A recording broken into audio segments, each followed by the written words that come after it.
출생아 한 명당 월 70만 원의 양육수당을 5년간 지급하는 것을 현재 그 안을 짜고 있습니다.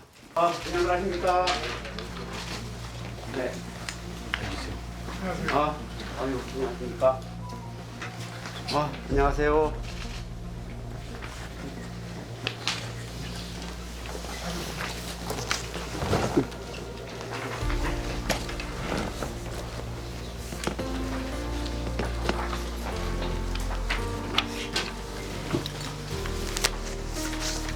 반갑습니다.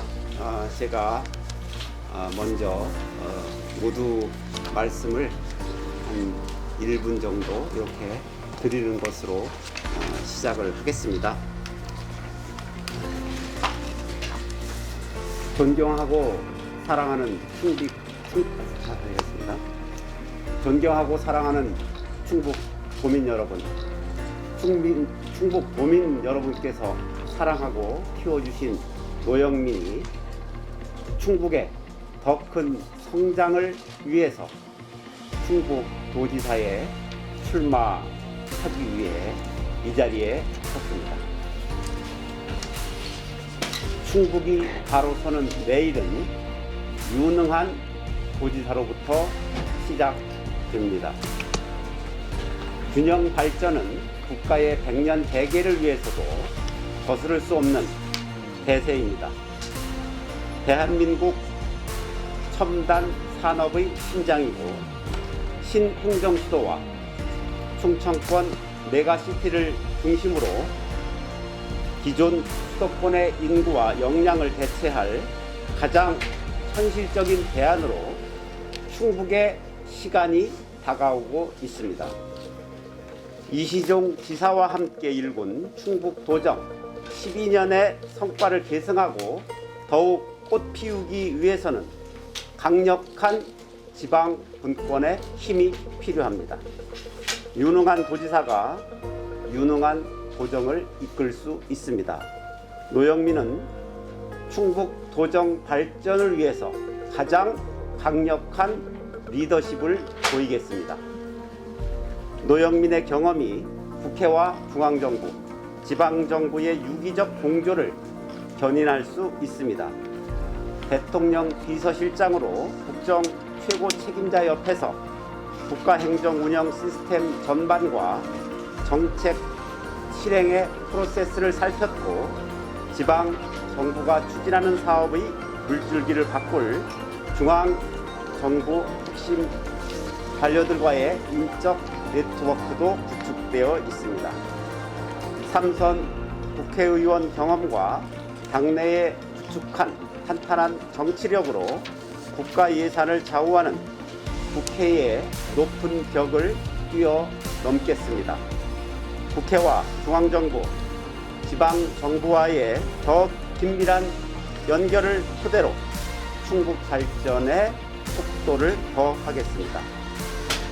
사람과 경제가 꽃피는 충북, 노영민은 준비되었습니다. 충북의 자존심 꼭 필요한 도지사가 되겠습니다. 더 큰 충북을 향해서 속도를 내겠습니다. 존경하는 충북 도민 여러분, 대한민국 미래 성장의 중심, 충북의 시간이 다가오고 있습니다. 대한민국 그리고 충북의 자존심을 지킬 꼭 필요한 도지사 노영민은 준비되었습니다. 네, 감사합니다.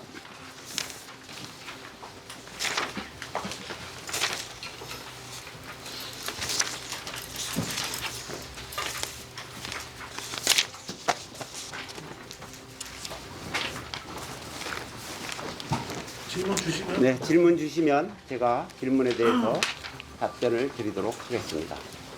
네, MBC 김대웅 기자입니다. 네. 당내에서는 문재인 정부 핵심 인사들이 좀 책임져야 된다, 공천이 불가하다 이런 얘기들도 좀 나오고 있는 걸로 알고 있는데 거기에 대해서 좀 어떤 생각이신지 말씀 부탁드립니다. 원래 당내에는 여러 의견이 존재하는 겁니다.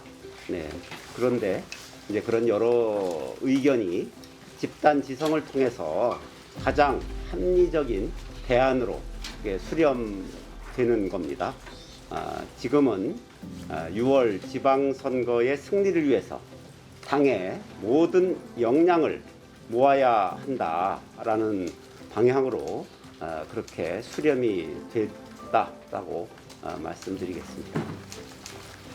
저기 혹시 문재인 정부 책임론에 대해서는 어떻게 생각하시는지 한 말씀 좀 들어보시죠. 저는 그 부분에 대해서는 지금 오늘 리얼미터 조사를 보면 문재인 정부의 국정 수행 지지도가 46.7%가 나왔거든요.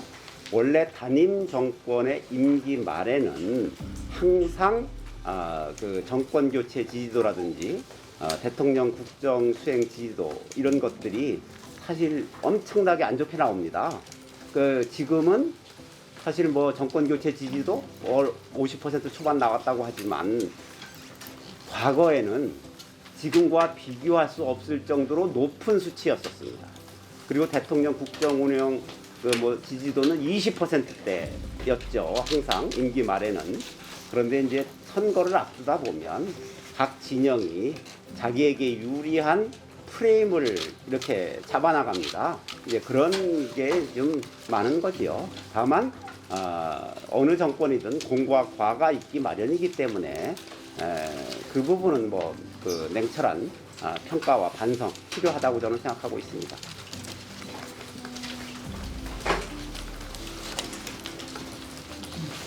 그 대선에서 충북의 청원이랑 진천 말고는 다 득표율이 국민의힘보다 뒤졌잖아요. 그런 상황에서 지금 지방선거 이제 곧 치러지는데 전망을 좀 어떻게 하시나요? 네, 저는 뭐 쉽지 않은 선거가 될 거라고 생각을 합니다. 그렇지만 대선과 뭐 지방선거가 됐든 총선이 됐든 그것은 다릅니다. 우리 충북의 민심을 역대 선거를 통해서 본다면 가장 극적인 결과는 2008년 총선이 아니었나 그렇게 생각합니다. 그 당시에 이명박 대통령이 취임하고서 한 달 조금 지나서 치러진 총선이었거든요. 그 당시에 충북은 대선에서 거의 영남 수준의 지지를 이명박 후보에게 보내줬던 곳입니다. 그리고 취임 초기에 이명박 대통령의 지지도도 상당했고요. 각종 여론조사에서도 뭐 그 당시 한나라당이었나요? 하여간 그쪽에 후보들이 압도적이었는데 결과는 우리가 현역 의원 중에 한 분이 제천단양 서재관 의원이셨는데 그분께서 불출마 선언을 해서 우리가 그 후보를 못 낸 그 지역을 빼고는 나머지 7곳을 다 우리가 이겼어요. 전 지역구를. 그래서 이게 도대체 무슨 일이냐, 이거 해석이 안 되는 상황이다 이렇게 얘기했고, 그 이후에 치러진 지방선거에서도 그 MB 정권 때 그 MB 정권 여당임에도 불구하고 또 현역 도지사가 여당이었음에도 불구하고 이시종 지사가 이겼거든요. 야당 지사가. 그 이후에 또 박근혜 정권 때도 마찬가지로 이시종 지사가 이겼고요. 이제 이런 걸 보면 결국 충북 도민들의 민심은 물론 대선을 치르고 난 이후에 치러지는 지방선거가 그 영향에서 완전히 저는 뭐 벗어나기는 어렵다라는 것에는 동의합니다. 그렇지만 대선은 대선이고 지방선거는 지방선거다. 지방선거라는 것은 결국 그 고양이가 쥐를 잘 잡으면 됐지. 고양이 털이 검은색이든 흰색이든 무슨 관계가 있느냐.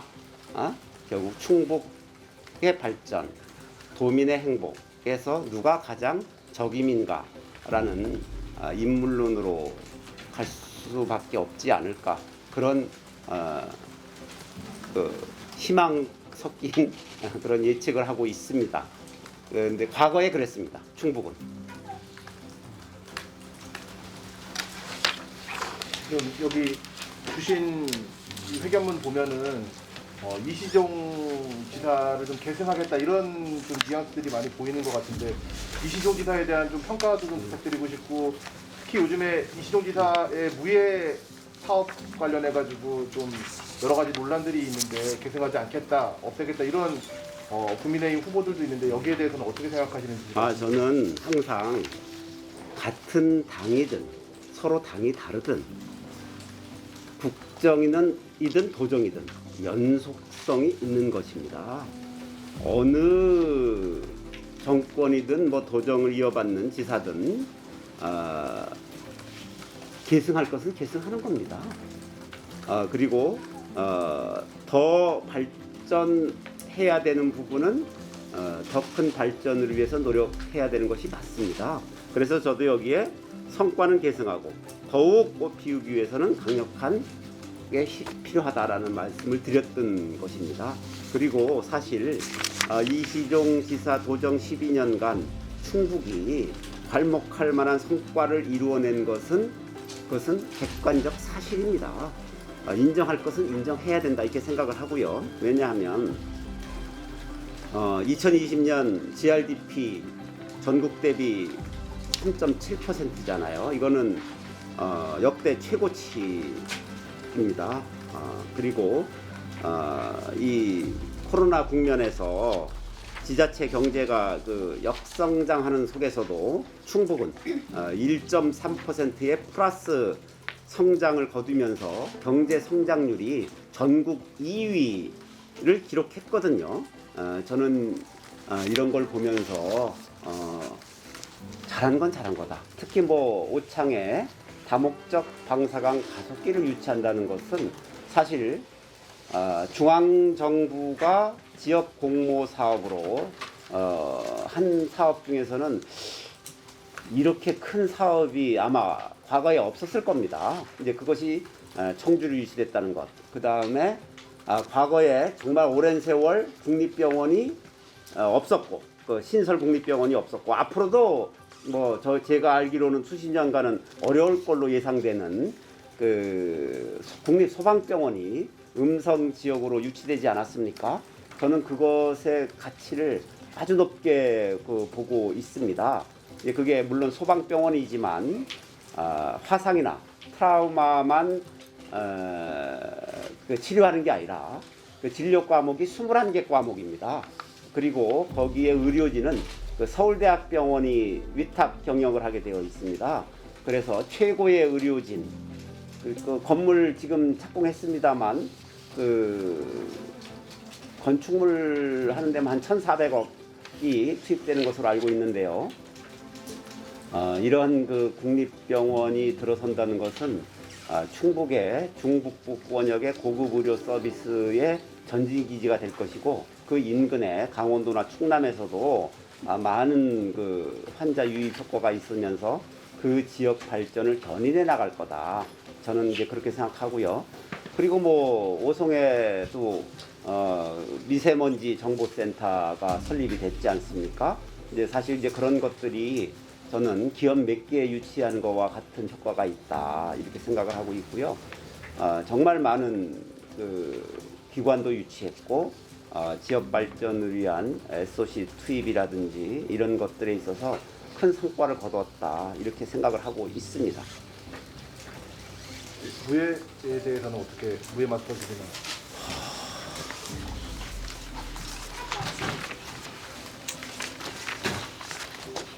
아주 그 관심이 많으신 것 같아서 저도 지금 그 부분에 대해서는 써왔거든요. 사실은 좀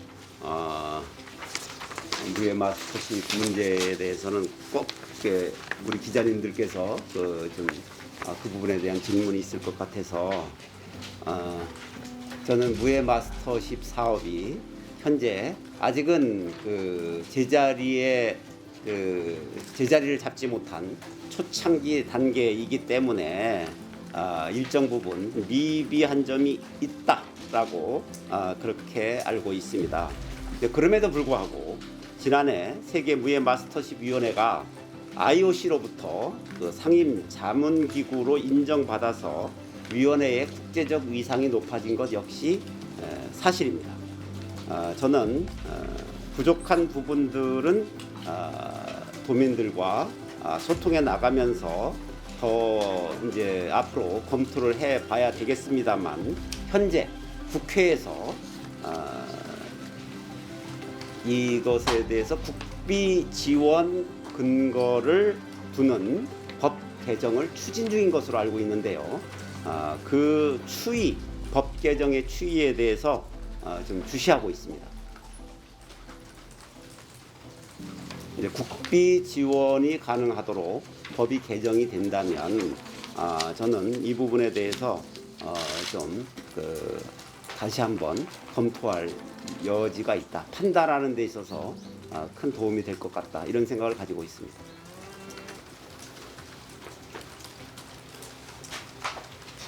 재생 의지가 있다고 봐야 되는 거예요? 아니면 아니, 그러니까 현재 그런 이제 그 소위 미비한 점이 있다는 객관적 팩트.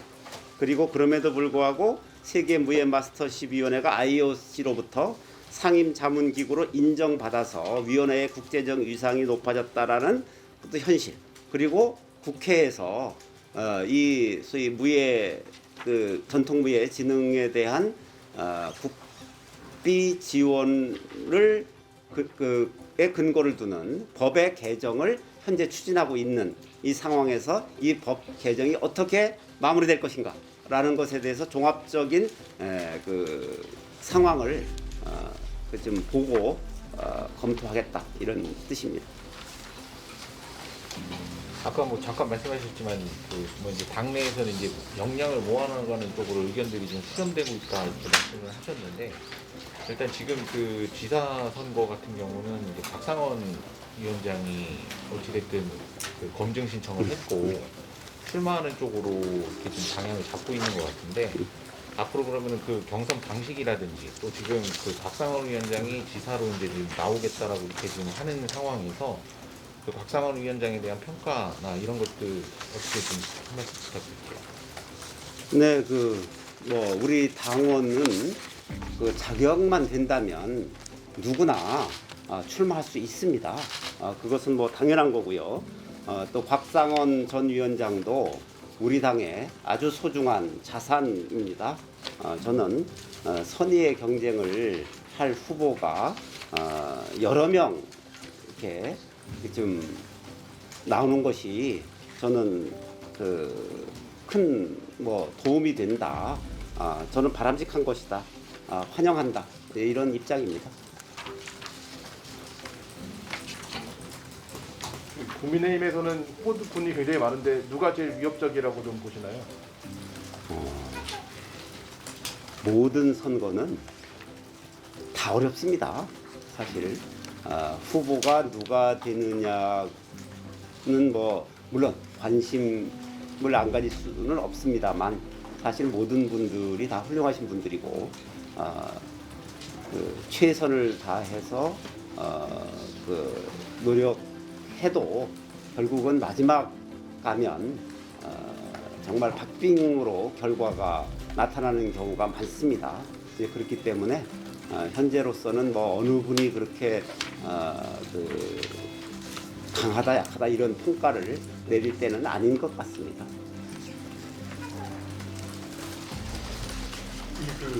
처음에는 나경원 전 의원 얘기가 나오다가 이해훈 전 의원 나오고 또 김영환 장관까지 얘기가 나오더라고요. 서울에서 활동하시던 분들이 연고가 있다는 이유겠죠. 와서 이제 정치라면 여기에서만 하겠다라는 것은 어떤 부분이세요? 그거는 뭐 결국 도민이 판단하실 영역 아닐까요? 그냥 저는 그냥 우스개로 그냥 뭐 다 같은 단군의 자손인데 뭐 못할 거 있겠나 뭐 이런 생각을 합니다만 결국은 그건 뭐 유권자의 판단의 몫이다 이렇게 생각합니다. 그런데 본인의 정치적 근거를 옮기는 것은 사실 쉽게 결정할 일은 아닌 거죠. 지금 청주하고 비청주 간의 발전 격차가 큰데요. 비청주권 발전 방안에 대해서 뭐 생각하신 게 있으시면 하나 소개해 주시죠. 제가 오늘 여기서도 좀 나와 있을 것 같은데요. 제가 몇 번째일까요? 아무튼 제가 이제 충북에 이제 빅3를 실현하기 위한 기업체뿐만이 아니라 대기업 그룹에 속한 기업들의 지역 유치에 대해서 상당히 지금 신경을 쓰고 있습니다. 이미 뭐 의견을 교환하고 있고요. 그런데 권역별로 저는 그런 우리나라의 대기업의 그룹에 속한 기업들의 우리 충북의 청주권을 제외한 타 지역의 권역별 기업 유치에 대해서도 신경 쓰고 있습니다. 그러니까 그 지역 경제를 이끌어갈 선도적 기업으로서의 역할을 할 수 있는 이제 그러한 기업의 유치를 현재 접촉하고 있습니다. 청주 제외한 다른 네, 청주도 포함해서.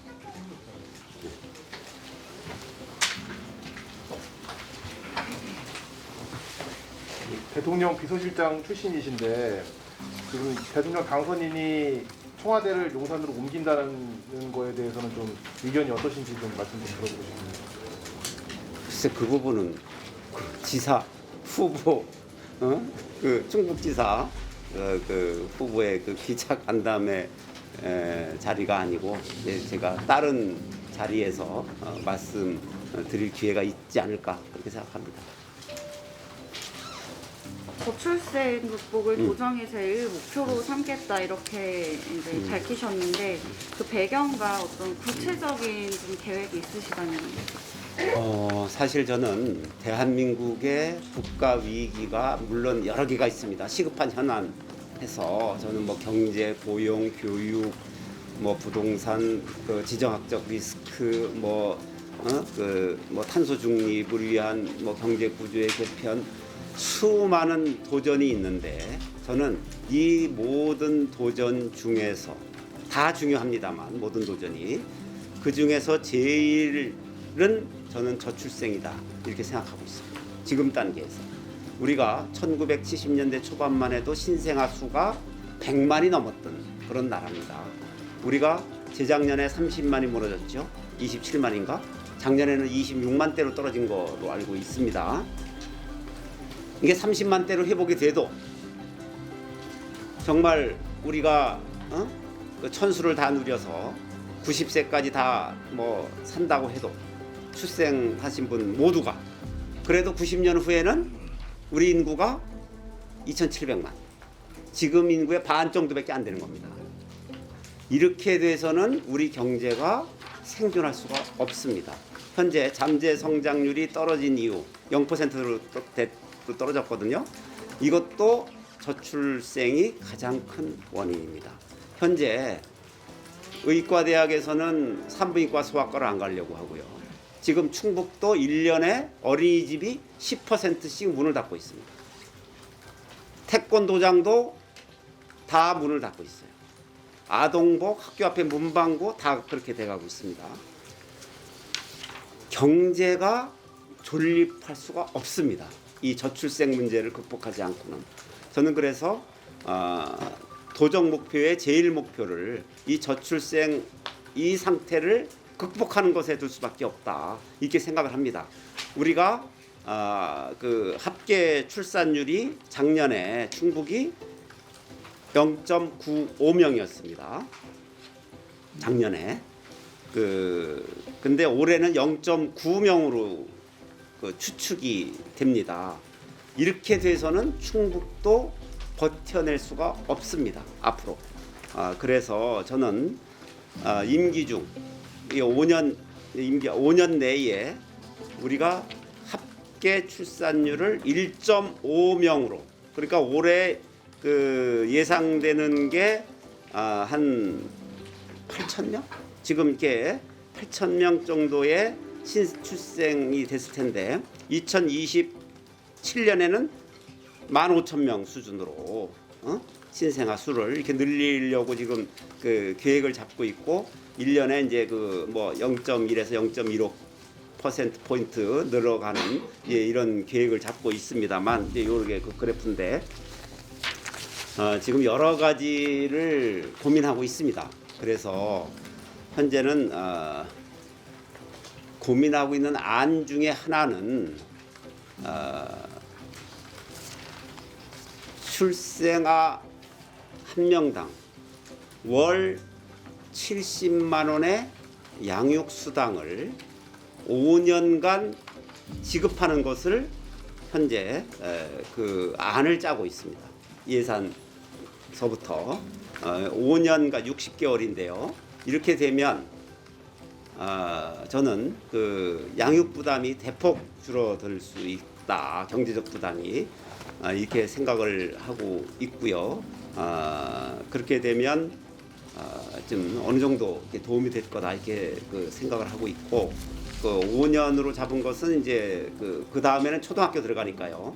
초중고등학교는 지금 이제 무상 교육이 시행되고 있으니까 이제 그 전에 초등학교 들어가기 전에 그 5년간의 월 70만 원의 그 양육 수당을 매월 지급하는 것을 현재 계획하고 있고요. 이제 그 예산을 지금 예산 추계는 끝나 있는데 그래서 이게 기존의 그 저출산 극복 예산과 별도로 할 것인지 그 중에 일부를 여기에 포함시킬 것인지 요거를 지금 검토하고 있는데요. 사실 우리나라가 작년 1년 동안 그러니까 저출산 극복 예산을 중앙정부와 지방정부, 지방자치단체 단독 사업해서 42조인가를 썼을 겁니다. 제가 비서실장 들어왔을 때 그 전에 통계를 보니까 30명 출산에 30조를 썼는데 30만 명 출산에 그러면 1인당 1억이라는 뜻입니다. 그게. 지금 현재 우리가 저출산 극복 예산을 신생아 1인당 1억 이상을 쓰고 있어요. 근데 지금 70만 원씩 사실 60개월을 지급해봐야 이게 4,200만 원이거든요.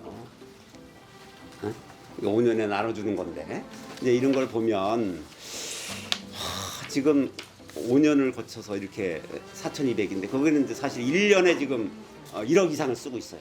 저출산 극복 예산을 현재 이제 공적인 이렇게 지원이 이렇게 나가는데 아무튼 유럽의 예라든지 소위 저출산을 극복한 나라들은 도대체 어떻게 이것을 극복했는가 이제 이것을 이렇게 좀 연구하다 보니까 결국은 부모에게 직접적인 양육수당의 지원 이것이 가장 효과적이었다라고 얘기하는 학자들이 많습니다. 그래서 이제 그것을 충북에서 시행하면 저는 이것이 전국적으로 확산될 것이다 이렇게 생각합니다. 사실 외국에서 우리나라의 정책 중에서 가장 두려워하는 것이 무상급식입니다. 이 무상급식이 우리나라의 청소년들의 발육 상태를 좋게 했고, 그 다음에 병도 안 나게 하고, 그 다음에 청소년 범죄도 줄였다. 뭐 이런 연구 결과가 있더라고요. 그런데 사실 이 학교에서 무상급식도 이게 중앙정부가 한 게 아니거든요. 처음에. 이게 자치단체가 시작했던 거예요. 그래서 이제 마지막으로 대구 경북이 참여하면서 전국이 다 이루어졌는데 아주 성공한 정책으로 보듯이 저는 이 저출산 극복을 위한 이제는 좀 결단할 때가 됐다. 저는 국민적 합의가 이루어졌다. 저는 그렇게 보고 있습니다. 저출산 극복을 위한 재정의 투입에 대해서 획기적 재정의 투입에 대해서 국민적 합의가 이루어졌다라고 저는 이렇게 보고 있거든요. 그래서 저는 이 부분을 충북에서 시작하면 결국 전국으로 확산될 것이다. 이렇게 기대도 하고 있습니다. 자, 이 정도까지 하겠습니다.